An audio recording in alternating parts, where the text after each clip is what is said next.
মানে ডিবুট লাগি গৈছে তাৰপিছত কেছ কৰিছে লয়াৰ কোৰ্টত এইটো পাৰা নাই হাইকোৰ্টত গৈছে হাইকোৰ্টত উকিলৰ কিবা ভুল আছিলে নেকি নথি পত্ৰ ঠিকমতে দিব পৰা নাই কাৰণে হাইকোৰ্টত ৰিজেক্ট হৈছে ৰিজেক্ট হোৱাৰ পিছত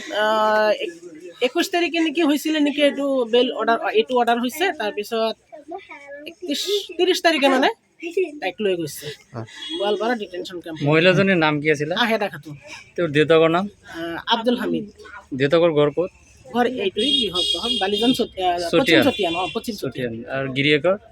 ঘৰ জুৰিয়া বগৰীগুৰি দেউতাকৰ এনে 65 বা 51 কাগজ পাতি আছে চব আছে মানে দেউতাকৰ কাগজ পাতি আছে মানে চব আছে তেনেকুৱা আছে আৰু মহিলাজনীৰ ল'ৰা ছোৱালী কেইজন 3টা ল'ৰা এটা ছোৱালী দুজনী বিয়া হৈছে এতিয়া যেহেতু দেখা গৈছে যে মহিলাজনীৰ দেউতাকৰ 65 বা 51 কাগজ পাতি আছে কিন্তু তেতিয়া জীয়েক বাংলাদেশী বুলি গণনা হ'ল কি ক'ব এতিয়া চৰকাৰক কি আহ্বান জনাব এইটোই মানে আমাৰ এইটো লাগে মানুহ লাগে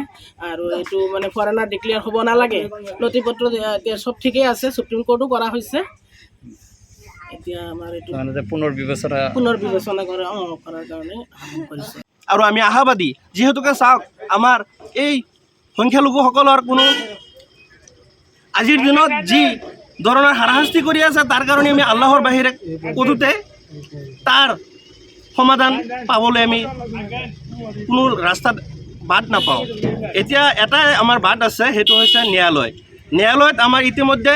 আমাৰ পেহীৰ হৈ সুপ্ৰিম কোৰ্টত আমি দ্বাৰস্থ হৈছোঁ উকিল চাহাবে তাত মুভ কৰিছে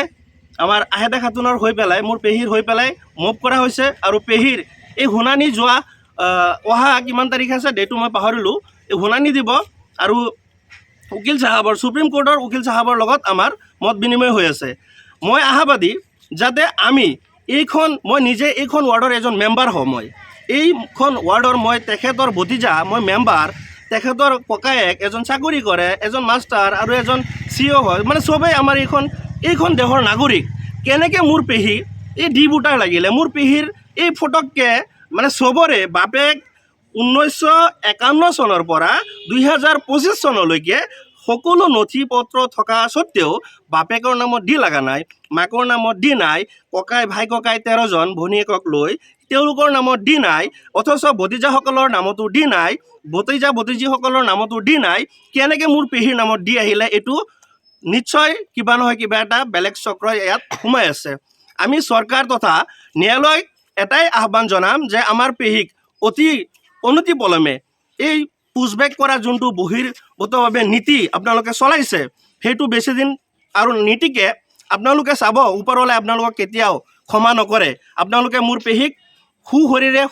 সুস্থ শৰীৰে যেনেকৈ নিছে পুছবেক কৰিছে তেনেকৈ যাতে আকৌ অসমলৈ উভতাই আনে তাৰ কাৰণে আপোনালোকক মই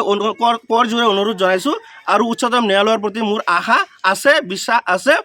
আগতেও আছিলে এতিয়াও আছে পিছতো থাকিব উচ্চতম ন্যায়ালয়ে যাতে মোৰ পেহীক ন্যায় প্ৰদান কৰে